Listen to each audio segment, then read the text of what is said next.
Hello friends. तो आपका English का पेपर अब समाप्त हो चुका है। तब आपका अगला पेपर जो है वो किस चीज का है? हिंदी का। तो चाहे आप साइंस वाले बच्चे हैं, कॉमर्स वाले या फिर आर्ट्स वाले, तो आपको क्या चीज का पेपर देना है? हिंदी का पेपर देना है। तो बहुत सारे बच्चों का मैसेज आ रहा था, कमेंट आ रहा था कि सर व्याकरण के बारे में कुछ बताइए, क्योंकि व्याकरण में अभी भी बहुत दिक्कत हो रहा है। तो मैंने सोचा कि एक 30 मिनट का वीडियो बनाऊं और इस 30 मिनट के वीडियो में मैं ज्यादा से ज्यादा व्याकरण के टॉपिक्स को कवर करने का कोशिश करूं। और पहले मैं बता देता हूं कि ये मतलब किसी भी टॉपिक का डिटेल इसमें एक्सप्लेनेशन नहीं रहेगा। मैं वैसे ही बातों को बताऊंगा जो कि बिहार बोर्ड पूछता है और आपकी उससे ऑब्जेक्टिव्स के क्वेश्चन को बनेंगे, क्योंकि 100 ऑब्जेक्टिव रहेंगे, जिसमें से 60, जी हाँ 60 ऑब्जेक्टिव रहेंगे व्याकरण से और 40 आपके किताब से रहेंगे, मतलब गद्य खंड और काव्य खंड को मिलाकर।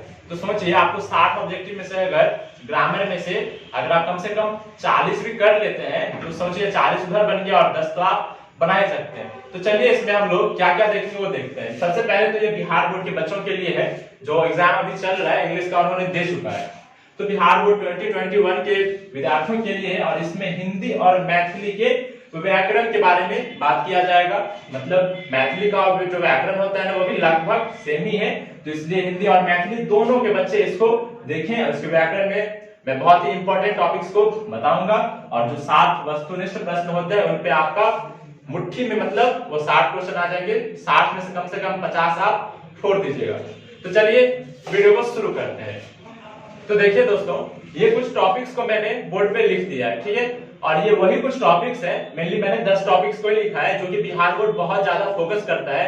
60 में से मतलब समझिए ऐसा कि 55 प्रश्न आपको इसी 10 टॉपिक से ही रहेंगे। और यहाँ चाहे आप मैथिली के बच्चे हो या फिर हिंदी के, साइंस कॉमर्स आर्ट्स आप कोई भी हो, अगर आप ये 10 टॉपिक्स पे कमांड कर लेते हैं तो आपका मतलब 60 में से 50 क्वेश्चन तो बनना ही बनना है, ठीक है। तो चलिए इसको हम देखते हैं कि कौन कौन सा टॉपिक हमको पढ़ना है। सबसे पहले आता है संज्ञा, ठीक है।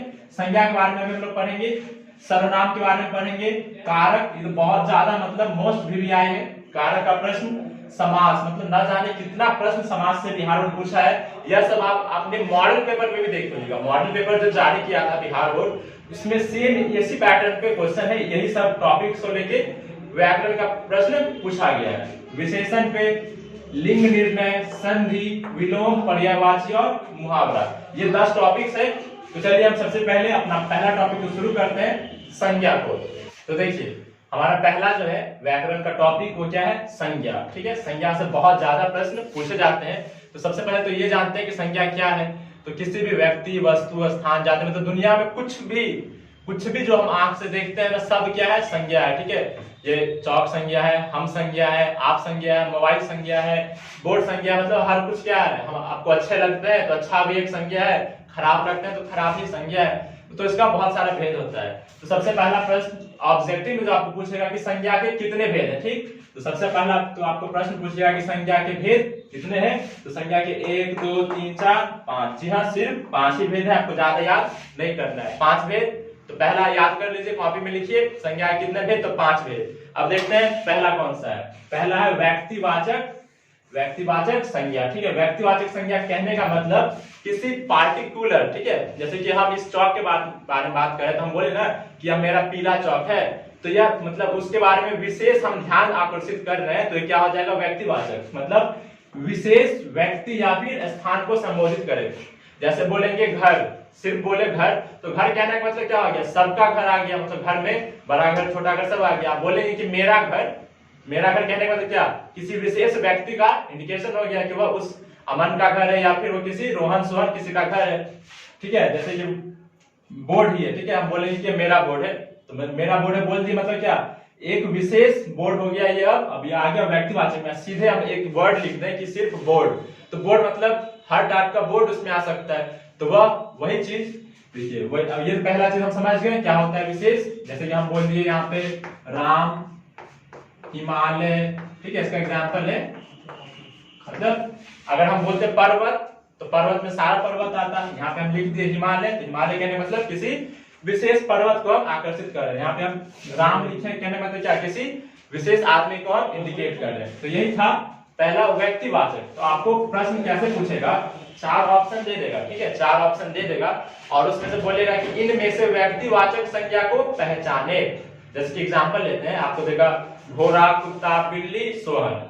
घोड़ा, कुत्ता, बिल्ली, सोहन। तो घोड़ा से भी सारा घोड़ा का वो हो रहा है, कुत्ता से सारा कुत्ता का संबोधन हो रहा है, बिल्ली से सारा बिल्ली का। लेकिन जब यहाँ पे सोहन बोल रहे हैं तो सोहन बोलने का मतलब किसी एक विशेष आदमी को इंडिकेट कर रहे हैं, वही हो गया व्यक्तिवाचक संज्ञा। अब देखिए जातिवाचक, दूसरा क्या है? जातिवाचक संज्ञा। जातिवाचक कहने मतलब कोई भी प्राणी या वस्तु का पूरा कम्युनिटी, मतलब जैसे एक कुछ हम ऐसा शब्द बोले तो उससे पूरे कम्युनिटी को दर्शाते हैं। जैसे हम बोलते हैं गाय, बोले गाय, तब हर टाइप का गाय आ गया उस संज्ञा में, तो उसी को बोलते हैं जातिवाचक, जिससे उसका पूरा जाति का। जैसे हम बोले लड़का, लड़का बोले तो लड़का से सारा लड़का का बोध हो गया, तो वो सब होता है। मतलब यहाँ पे लिख दी है ना, प्राणी या वस्तु की संपूर्ण जाति का बोध कराए, उसी को बोलते हैं जातिवाचक संज्ञा। जैसे इसका एग्जांपल हम लिख देते हैं, आप लोग भी लिखते रहिए। लड़का, लड़का बोलने से सारा लड़का का बात हो रहा है। जैसे हम बोले घोड़ा, घोड़ा बोलने से सारा घोड़ा का बोध हो रहा है। जैसे हम बोले डस्टर तो सारा डस्टर का बोध हो रहा है। मतलब कहने का मतलब जातिवाचक संज्ञा वो होता है जिससे पूरे का पूरा जाति का बोध हो, किसी पर्सनल आदमी का बोध ना हो। ठीक है, चाबी वहां पे सब लॉक कर दिए, हम बनाते हैं, बनाओ हमारे। ठीक है। तो व्यक्तिवाचक संज्ञा आप लोग जान गए, जातिवाचक जान गए। अब तीसरा जो है हमारा वो है समूहवाचक संज्ञा। तीसरा क्या है? समूहवाचक संज्ञा। तो समूहवाचक संज्ञा क्या होता है? नाम से ही पता चल रहा है कि जिससे किसी समूह का बोध हो। जैसे कि समूह कहने का मतलब बहुत ज्यादा लोग एक जगह इकट्ठे हो, बहुत ज्यादा सामान एक जगह कहीं पे इकट्ठा हुआ हो। जैसे कि हम लोग क्लासरूम में बैठते हैं, तो क्लासरूम में बैठते हैं तो बहुत सारे लड़के लड़कियां मतलब विद्यार्थी एक साथ बैठते हैं ना, तो क्या बन जाता है? एक समूह। तो क्लासरूम क्या हो जाएगा? एक समूह हो जाएगा। जैसे कि किसी सेना का बात करते हैं, आर्मी फोर्स, बहुत सारे फोर्स होता है ना, तो एक सेना का हम बात करेंगे तो सेना में बहुत सारा जवान आ गया, तो सेना क्या हुआ? एक समूहवाचक संज्ञा हो गया।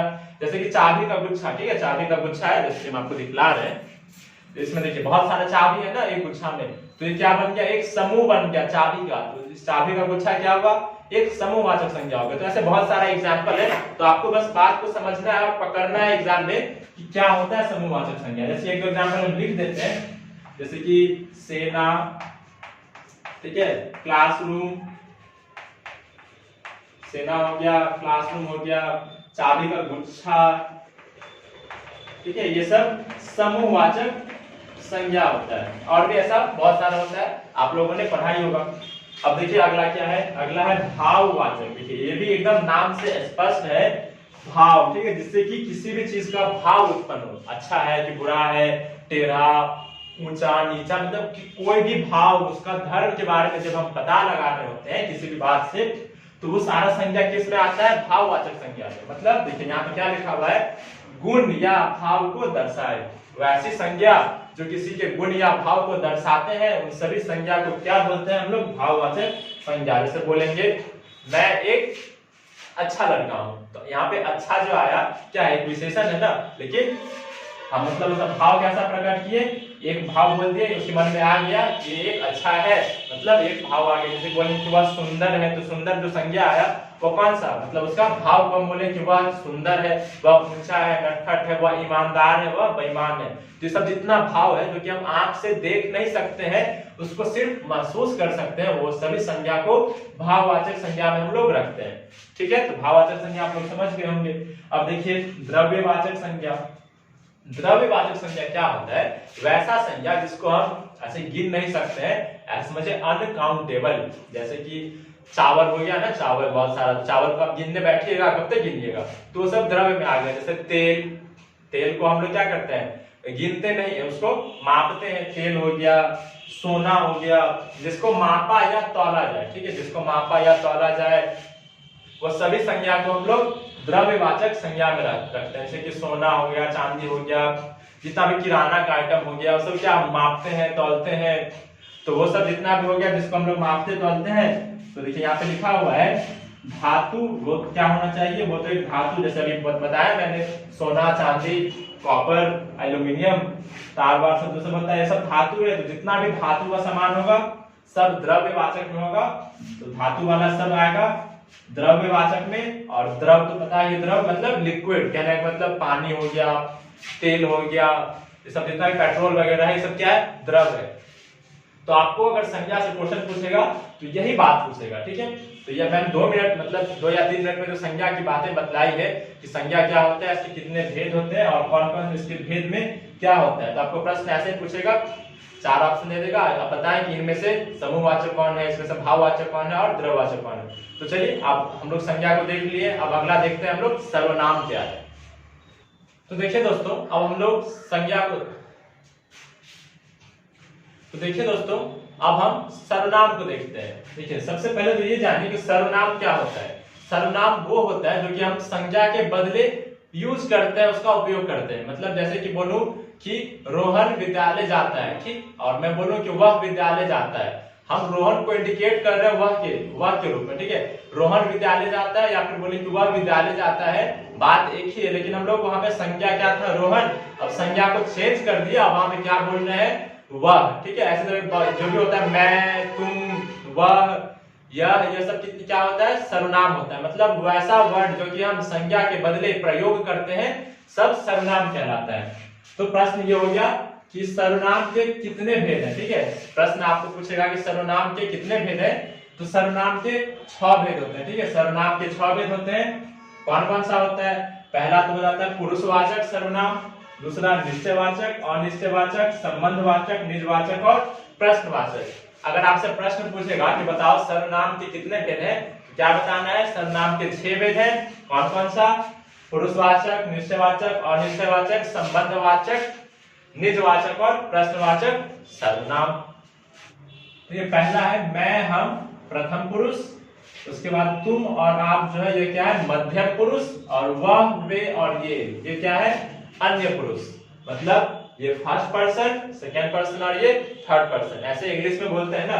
मतलब जो बात कर रहा होता है, जैसे कि मैं बात कर रहा हूं, तो मैं क्या हुआ, मैं हुआ प्रथम पुरुष, ठीक है। पुरुषवाचक सर्वनाम के 3 होते हैं, प्रथम पुरुष, मध्यम पुरुष और अन्य पुरुष। उतना डिटेल में अभी नहीं जा रहा हूं, बस इतना जान लीजिए, प्रथम पुरुष मैं, हम, मध्यम पुरुष तुम, आप, जिसके बारे में बात कर रहे हैं, और जिसके बारे में जैसे कि मैं किसी से बात कर रहा हूं, तो हम 2 आदमी बात कर रहे हैं, और हम 2 आदमी किसी तीसरे के बारे में बात कर रहे हैं, तो वही हो जाएगा वह, वे, ये, जिसको अन्य पुरुष बोलते हैं, किसी अन्य के बारे में बात कर रहे होते हैं।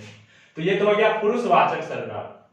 अब देखिए निश्चयवाचक सर्वनाम, वैसा सर्वनाम जिससे किसी भी चीज का निश्चय का बोध हो कि वह फिक्स है, वो चीज होगा ही, तो उसको बोलते हैं निश्चयवाचक सर्वनाम। इसमें भी मैंने 2 कलर से लिखा हुआ है, ठीक है, 2 कलर से लिखा है, एक तो है यह और एक है वह। तो निश्चयवाचक सर्वनाम 2 प्रकार के होते हैं, पहला तो निकटवर्ती, दूसरा होता है दूरवर्ती, ठीक है। निकटवर्ती सर्वनाम कहने का मतलब यह जो कि हम लोग के नजदीक में है, जैसे बोले कि यह चौक है, यह मार्कर है, यह टेबल या बेंच है, तो ये सब निकट के चीजों के लिए प्रयोग कर रहे हैं, तो यह हो गया निकटवर्ती निश्चयवाचक सर्वनाम, निकटवर्ती निश्चयवाचक सर्वनाम। और जो दूर के लिए यूज कर रहे हैं वह, तो क्या हो गया, दूरवर्ती निश्चयवाचक सर्वनाम, दूरवर्ती निश्चयवाचक सर्वनाम। तो निश्चयवाचक सर्वनाम के 2 भेद थे, ये हम लोग ने देख लिया। अब देखिए तीसरा है अनिश्चयवाचक। अनिश्चयवाचक कहने का मतलब क्या लगा है इसमें, अ लगने का मतलब क्या होता है, नहीं, जो निश्चित नहीं हो उसी को बोलते हैं अनिश्चयवाचक। तो जैसे कि यहाँ पे यह हुआ बोलने का मतलब क्या, निश्चित है, जैसे कि बोल रहे हैं यह चौक है, तो निश्चित है ना कि यह चौक है। तो देखिए अनिश्चय में जैसे कोई, कुछ, बहुत, मतलब कहने का मतलब क्या हुआ कि कुछ फिक्स नहीं है। जैसे बोले क्या कोई होगा, ठीक है, कुछ लोग आए थे, अब कोई होगा से पता नहीं चल रहा है कि कौन होगा, कुछ लोग आए थे, हम बोल रहे हैं कुछ लोग आए थे, तो कुछ लोग कितने, 4, 5, 10, 100 कितने लोग आए थे, उसके लिए कुछ हो सकता है, मेरे लिए कुछ हो सकता है, बहुत ही कंफ्यूजन है कुछ में। तो इसलिए अनिश्चयवाचक हो गया कुछ, बहुत में भी किसी के लिए मान के चलिए, किसी के लिए 2 किलो बहुत हो गया, किसी के लिए 20 किलो बहुत हो गया, तो वो भी डिपेंड करता है ना। इसलिए बहुत, कुछ, कोई, ये सब अनिश्चयवाचक में हम लोग रखते हैं, अनिश्चयवाचक सर्वनाम। अब देखिए संबंधवाचक, देखिए नाम से ही क्या जाहिर हो रहा है कि यह किस चीज को दिखाएगा, संबंध को। तो वैसा सर्वनाम जो कि संबंध को दर्शाए उसको क्या बोलते हैं, संबंधवाचक सर्वनाम। जैसे कि जिसकी लाठी उसका भैंस, ठीक है, जिसका पैसा उसका सामान, जिसका उसका ऐसे यूज करते हैं। देखिए जिसकी, उसकी, जिसका, उसका, जो, सो, जो पढ़ेगा सो पास करेगा, जो खाएगा सो पाएगा, जो जगेगा सो उठेगा। मतलब जिससे कि संबंध को रिलेट कर रहे हैं, जिसकी उसकी जो सो ये सब बोल के संबंध को रिलेट कर रहे हैं, तो वह सारा सर्वनाम संबंधवाचक सर्वनाम कहलाएगा। अभी तो देखिए 4 तो हम लोग देख लिया, 5वां में है कि निजवाचक। निज मतलब क्या होता है? निजी होता है ना, निजी कहने का मतलब जो किसी का पर्सनल हो, ठीक है, उसको बोलते हैं निजी, और हिंदी में क्या बोले तो निज।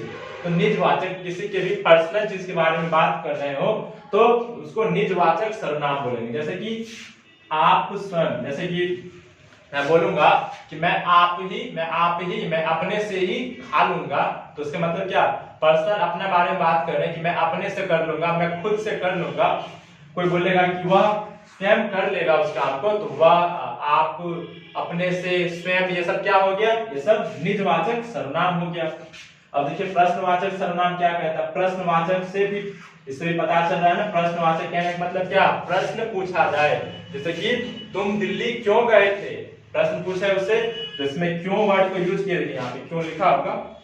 क्यों मतलब एक प्रश्न पूछे ना, क्यों लगा कि क्यों, कैसे, कब ये होता है। जैसे कि कौन खाएगा, क्या तुम बीमार हो, और फिर क्या है, कैसे, तुम यह काम कैसे कर लेते हो, तुम इतना परीक्षा कैसे दे लेते हो। ये सब क्या है?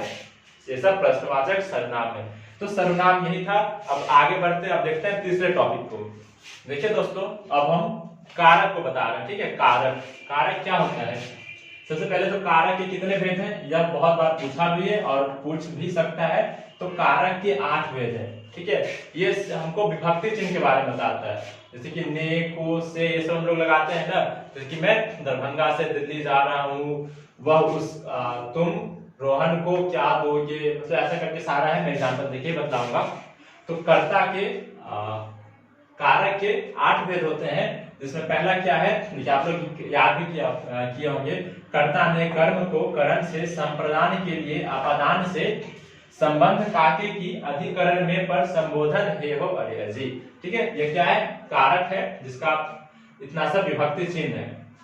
पहला है कर्ता ने, मतलब ने विभक्ति चिन्ह कभी भी लगेगा तो कौन सा कारक होगा? कर्ता कारक होगा, ठीक है। ने विभक्ति चिन्ह कर्ता कारक को बता दें। जैसे कि राम ने सोहन को पीटा, राम ने सोहन को पीटा, तो उसमें ने जो हुआ वो कौन सा कारक हुआ? कर्ता कारक।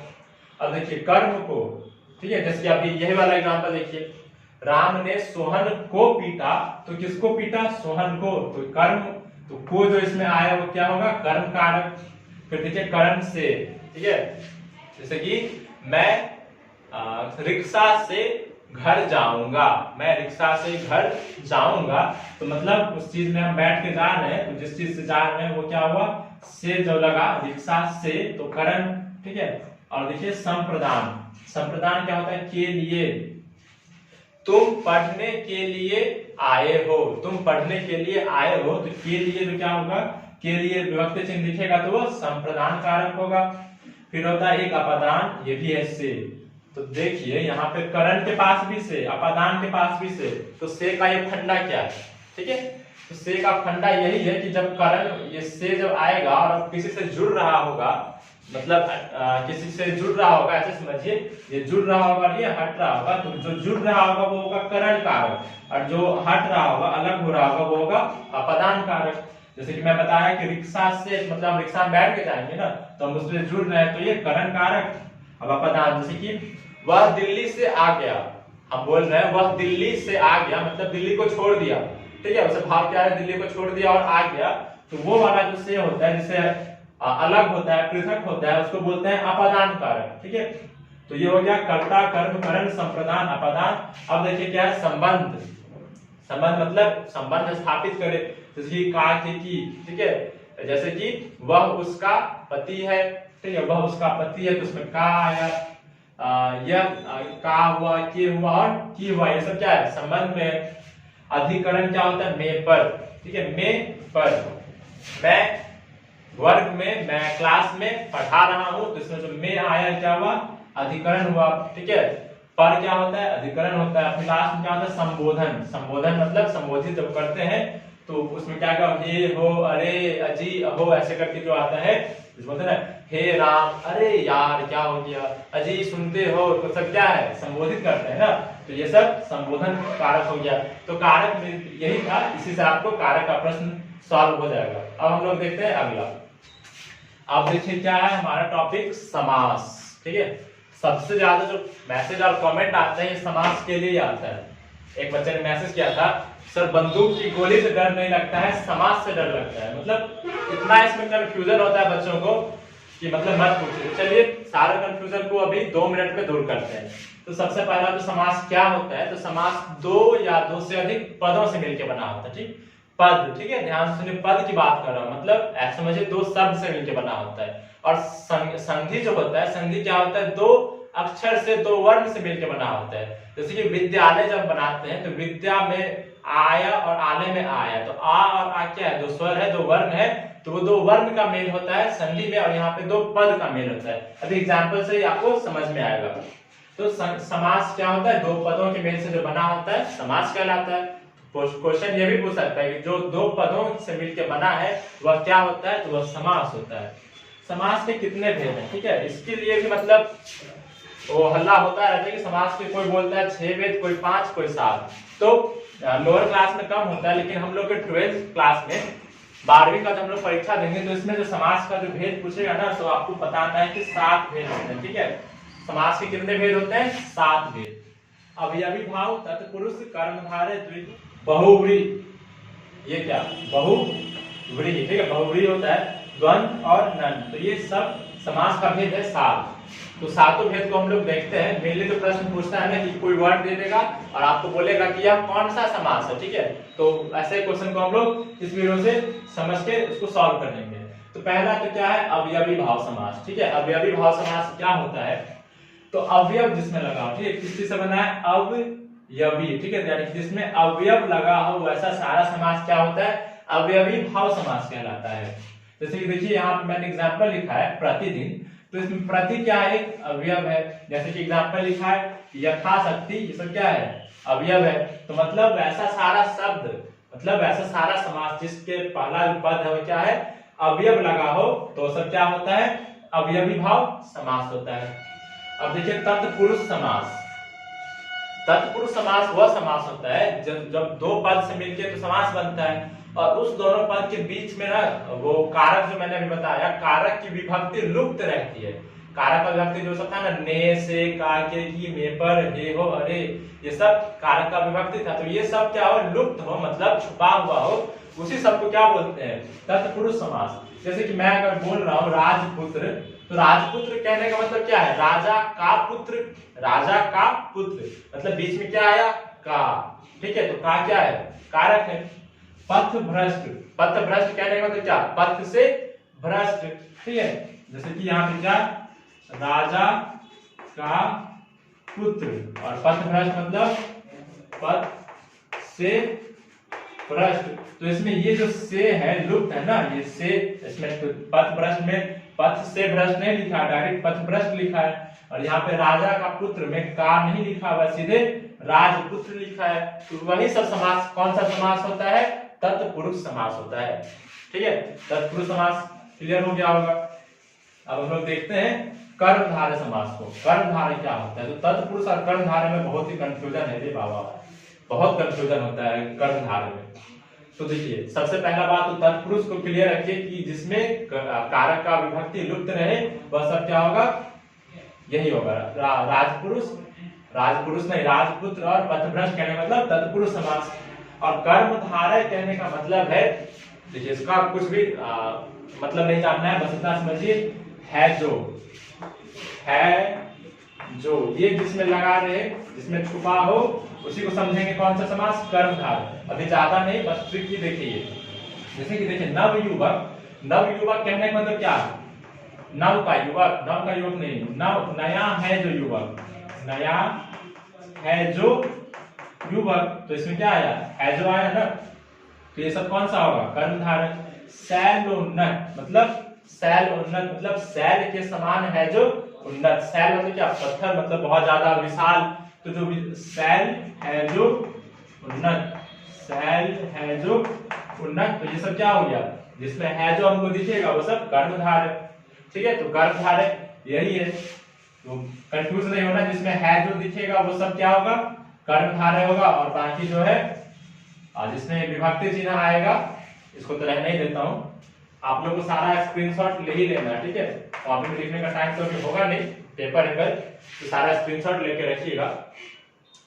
और देखिए द्विगु समास, द्विगु समास वो होता है जिसमें संख्या वाला चीज पहले आ जाए, संख्या वाला मतलब 1 2 3 4 5 ये सब, तो उसमें हो सकता है कि आपको 1 2 3 4 हो, या फिर संस्कृत में जो बोलते हैं जैसे कि यहाँ पे संस्कृत में लिखा पंच त्रि चतुर, इसका मतलब क्या हुआ, पंच मतलब 5, त्रि मतलब 3, चतुर मतलब 4, तो ये सब चीज आए संख्या वाला चीज पहले आ जाए तो कौन सा होता है, द्विगु समास। कौन सा, द्विगु समास। जैसे कि पंचवटी यानी कि 5 वटी, त्रिभुवन मतलब 3 भुवन, चतुर्वर्ण मतलब चतुर्वर्ण मतलब 4 वर्ण। कहने का मतलब इसमें संख्या वाला चीज आए, यहाँ पे लिख देता हूँ संख्या वाला चीज, ठीक है। तो ये कैसे याद रहेगा। और हमारा तत्पुरुष क्या था, कारक, अभी जो कारक बताया है तो ये कारक देखना है, और इसमें क्या देखना है, अवयव, इसमें अवयव को देखना, ठीक है। 4 का 4 ट्रिक हमारे पास मिल गया है। अब देखिए पांचवा क्या है, बहुव्रीहि। बहुव्रीहि समास क्या होता है, यहाँ पे क्या दिख रहा है, बहु, बहु से कुछ याद आ रहा है, बहु कहने का क्या होता है, शादी से पहले बहु कुछ और रहती है, शादी के बाद बहु कुछ और होती है, होता है ना सबके घर में, मतलब मायके में कुछ और ससुराल में कुछ और रंग रूप दिखाती है। तो ऐसे हम लोग जनरली किसी को वो नहीं कर रहे, बस आपको याद रखने के लिए एक ट्रिक बता रहे हैं। कहने का क्या, जो अपना सब कुछ चेंज कर लेती है, अपना भाव को चेंज कर लेती है, तो उसको बोलते हैं बहु, ठीक है। ऐसे गांव घर में ऐसे ही होता है, मतलब तो बहु से हम लोग को उतना नहीं देखना है, इतना आपको ट्रिक, बहु से क्या ट्रिक याद रखना है, जो कि अपना अर्थ बदल ले, अपना मतलब सब कुछ भाव बदल ले, उसी को बोलते हैं बहुव्रीहि। तो जैसे कि देखिए इसमें लिखा है पंकज, पंकज लिखा है, पंकज का मतलब क्या होता है, कमल, तो कमल फूल के लिए हम लोग वर्ड यूज करते हैं पंकज, ठीक है। पंकज में नाम है पंकज, लेकिन अर्थ बदल गया, हम लोग कमल फूल के लिए यूज करते हैं। अब यहाँ पे लंबोदर, लंबोदर मतलब जिसका उदर क्या हो, लंबा हो, मतलब जिसका पेट बड़ा हो, मोटा हो, यानी कि जो मोटा हो वो लंबोदर। लेकिन किसी भी मोटा आदमी को लंबोदर बोलते हैं कि वह मोटा है तो देखो लंबोदर है, तो उसको क्या, लंबोदर के लिए एक फिक्स है, यह गणेश जी के लिए यूज होता है, लंबोदर गणेश जी के लिए यूज होता है। जैसे गजानन है, लंबोदर है, ये सब है ना वर्ड जो कि गणेश जी के लिए यूज होता है। मतलब अर्थ इसका क्या कहना है, जिसका उदर लंबा हो, लेकिन अर्थ रियल में इसका बदल जाता है, गणेश जी के लिए सिर्फ यूज करते हैं। मतलब क्या, बहुव्रीहि है, बहुव्रीहि है मतलब बहु वाला लक्षण है, नाम कुछ और अर्थ कुछ और। जैसे यहाँ पे दशानन, दशानन जिसको 10 को होता है सर, तो जो भी आदमी 10 को सर लगा लेगा उसको क्या बोलेंगे, दशानन नहीं। तो दशानन सिर्फ हम लोग रावण के लिए यूज करते हैं, रावण का होता है ना 10 को सर, राम जी जाके मार देते हैं, तो दशानन हम लोग सिर्फ रावण के लिए यूज करते हैं। मतलब वैसा शब्द, ठीक है, वैसा समास जिसका अर्थ एक नया आ जाए, नया अर्थ आ जाए, जो हम लोग को देखने में लगे कि ये होगा, लेकिन वो होता नहीं है, किसी पर्सन के लिए, किसी विशेष पर्सन के लिए वो यूज होता है, वही सब सारा समास बहुव्रीहि होता है, ठीक है। बहुव्रीहि समास यही सब होता है, इसका बहुत सारे एग्जांपल होता है, नीलकंठ सब होता है, आप लोग को पता ही होगा। तो ये हो गया 5। अब देखिए छठा क्या है, द्वंद्व समास। कौन सा समास, द्वंद्व समास। द्वंद्व समास कहने का मतलब दोनों पद प्रधान हो, दोनों जो शब्द होगा प्रधान होगा। जैसे कि एग्जांपल मैंने लिया है यहाँ पे गौरी शंकर का, गौरी शंकर में गौरी और शंकर में दोनों क्या है, गौरी भी प्रधान शंकर भी प्रधान, तो क्या हो गया, ये दोनों पद प्रधान। तो द्वंद्व, द्वंद्व मतलब दोनों, मारपीट में मारपीट दोनों क्या है, प्रधान है, तो ये सब क्या हो गया, द्वंद्व समास। अंतिम देखिए क्या है, नन समास में नन, नन मतलब NONE, नन समझिए, ठीक है। इसका मैंने बताया जैसे शॉक भी टूट रहा है, बहु, ठीक है, बहु से याद रखेंगे आप। द्वंद्व समास में क्या, दोनों पद प्रधान हो। और जो लास्ट वाला है, ठीक है, नहीं दिख रहा मैं ऊपर लिख देता हूं, नन मतलब जैसे यहाँ मैंने लिखा नन समास में अनिष्ट लिखा, ठीक है, अनिष्ट और क्या है, अभाव, अनिष्ट और अभाव, मतलब वैसा सारा समास जिसमें पहले क्या आ जाए, आ जाए, वो सब क्या होगा, नन समास। कौन सा समास होगा, नन समास होगा, ठीक है। नन समास क्या हो गया, जिसमें पहले आए वो सब नन समास हो गया, अनिष्ट अभाव, तो इसका ट्रिक क्या हो गया, ये हो गया। तो यही था आपका समास। तो चलिए समास होप करता हूँ आपको समझ में आया होगा। अब हम देखते हैं आगे। तो चलिए दोस्तों अब विशेषण को देखते हैं। क्या होता है विशेषण, विशेषण कहने का मतलब क्या, जो किसी भी चीज का विशेषता बतलाए, ठीक है। जैसे कि मैं लंबा हूं तो क्या एक लंबा वर्ड आया और मेरा क्या हुआ, मेरा जो गुण है उस गुण को बतला दिया, वही है विशेषण। कोई सुंदर है, कोई कुरूप है, कोई ईमानदार, कोई बेईमान, ये सब क्या है, सब विशेषण होता है। तो जो भी किसी संज्ञा या सर्वनाम की विशेषता को बतलाए वो विशेषण कहलाता है। अब विशेषण के कितने भेद होते हैं यह भी देखिए। पहला भेद होता है संख्यावाचक, दूसरा परिमाणवाचक, तीसरा गुणवाचक, चौथा सार्वनामिक। मतलब विशेषण के 4 भेद होते हैं, संख्यावाचक विशेषण, परिमाणवाचक, गुणवाचक और सार्वनामिक विशेषण। तो देखिए संख्यावाचक क्या होता है। संख्यावाचक विशेषण कहने का मतलब क्या, संख्या बतलाए। जैसे कि 4, 10, 2। देखिए अब इसमें भी मैंने 4, 10, 2 को एक जैसा लिखा है और कुछ और थोड़े को अलग लिखा है। कहने का मतलब संख्यावाचक विशेषण जो होते हैं 2 प्रकार के होते हैं। पहला तो निश्चय, देखिए निश्चित संख्यावाचक, मतलब इसमें निश्चित है कि 4 बैल, 10 गाय, 2 कुत्ता। कहने का मतलब फिक्स है ना कि 4, 10, 2 निश्चित है। और यहाँ पे मैंने बोला कि कुछ और थोड़े, जैसे बोले कि मुझे कुछ पैसे दे दो, तो कितने पैसे दे दो, एक फिक्स बात नहीं है। बोला कि तुम हमको 10 रुपया दो या 10,000 दो, बस उसको बोले कुछ पैसा दे दो, थोड़े अनाज दे दो, मतलब अनिश्चय है। क्या है, तो संख्या का ही बोध कर रहा है, मतलब कि कुछ उसको चाहिए। और इसमें 2 प्रकार का हो गया कि निश्चय और अनिश्चय। निश्चय में ये हो गया कि उसको फिक्स एक अमाउंट है, 2, 4, 10,000, 10,000 कुछ भी हो सकता है, और अनिश्चय में फिक्स नहीं है। अब देखिए क्या है परिमाणवाचक। परिमाणवाचक मतलब परिमाण मतलब होता है कितना, कितना है वो चीज, उसी को बोलते हैं परिमाण। जैसे कि परिमाण भी होता है 2 तरीका, मतलब परिमाणवाचक विशेषण 2 प्रकार का होता है। ये भी क्या है, मतलब एक निश्चित है और एक अनिश्चित है। जैसे कि मैंने बोला कि मुझे 5 किलो गेहूं दो, ठीक है, उसको बोलेंगे कि 5 किलो गेहूं दो, तो 5 किलो में तो समझ गया एकदम, हमको 5 किलो तौल के दे देगा।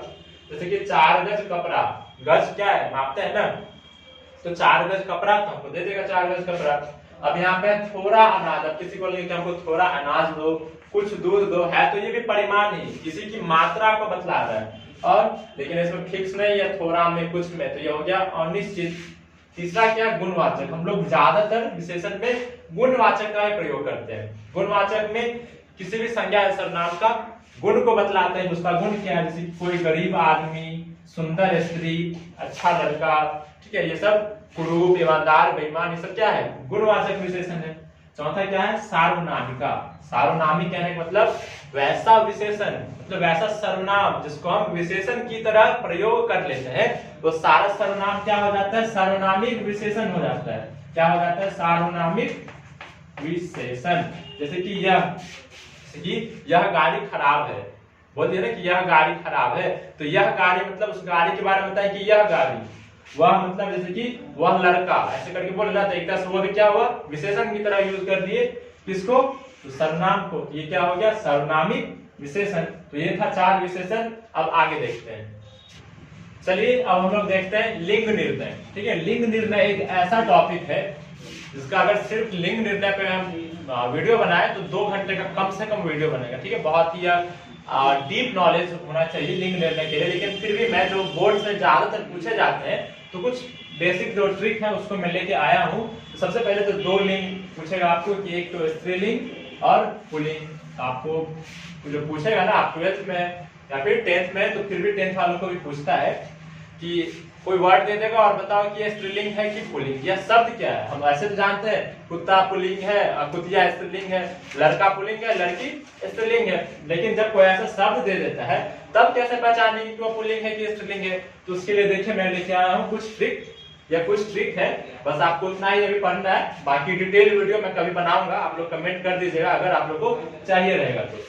पहला स्त्रीलिंग कैसे पहचानेंगे वो देखिए।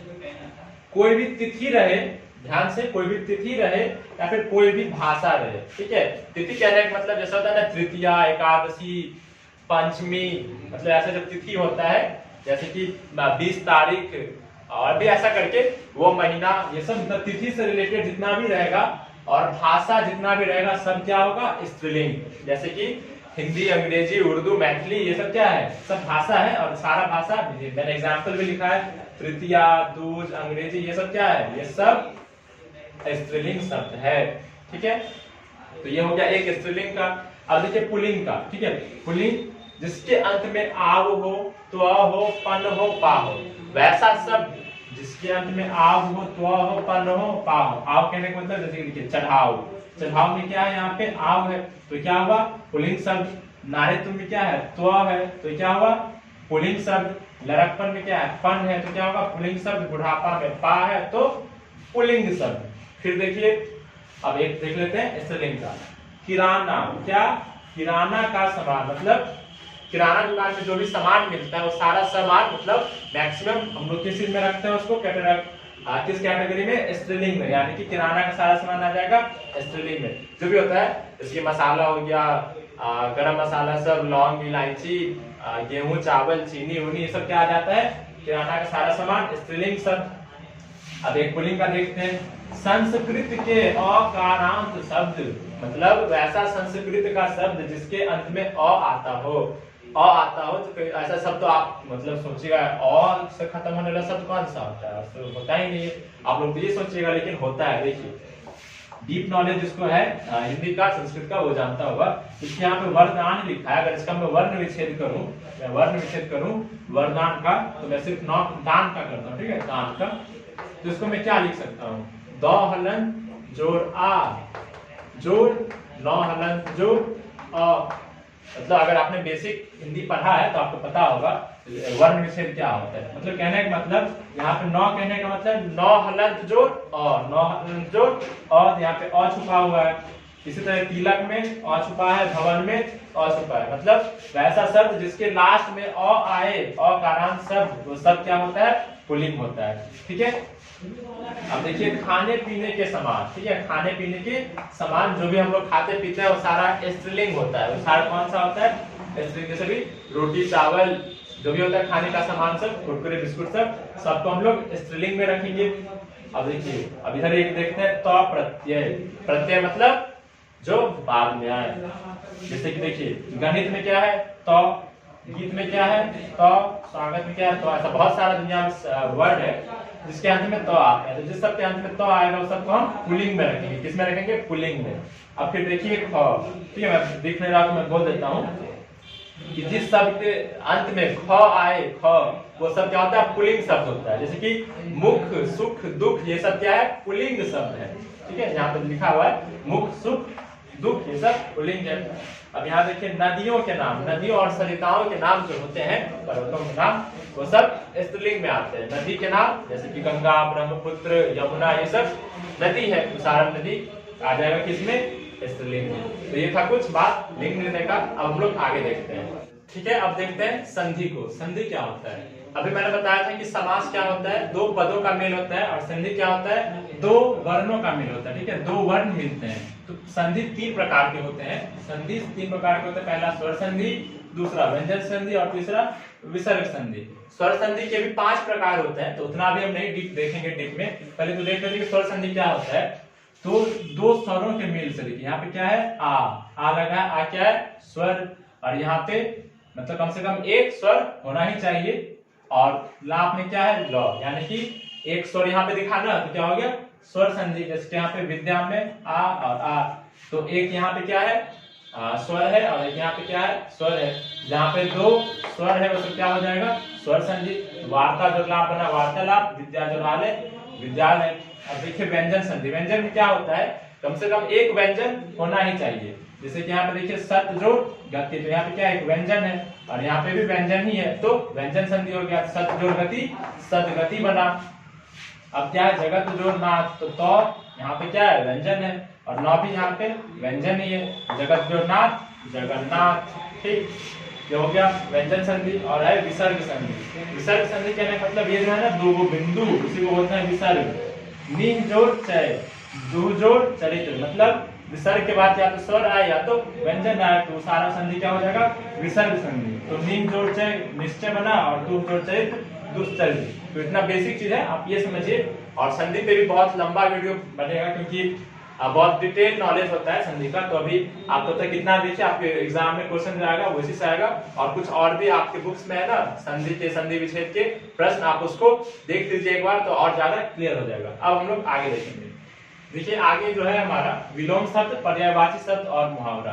तो विलोम शब्द को आप मतलब उसका कुछ ऐसा नियम नहीं होता। आप क्या करें, किताब खोलें, आपके पास जो भी व्याकरण का है और सारा विलोम शब्द को आप याद कर लें। ठीक है, आप जितना भी विलोम शब्द याद करिएगा, कम से कम 4 या 5 क्वेश्चन विलोम शब्द से रहेगा।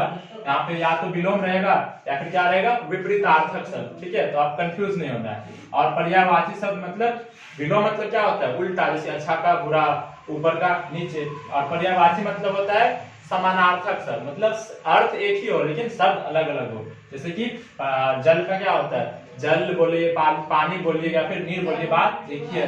तो वो सब हो गया पर्यायवाची। इसको इंग्लिश में बोलते हैं एंटोनिम्स, इसको इंग्लिश में बोलते हैं सिनोनिम्स। और होता है मुहावरा। ठीक है, तो मुहावरों को भी आप लोग क्या करें, याद कर लें। ठीक है, तो होप करता हूं वीडियो आपको पसंद आया होगा। तो आप लोग चैनल को लाइक करें अगर अच्छा लगा तो, और उसके बाद चैनल को सब्सक्राइब कर दीजिए। Thank you so much.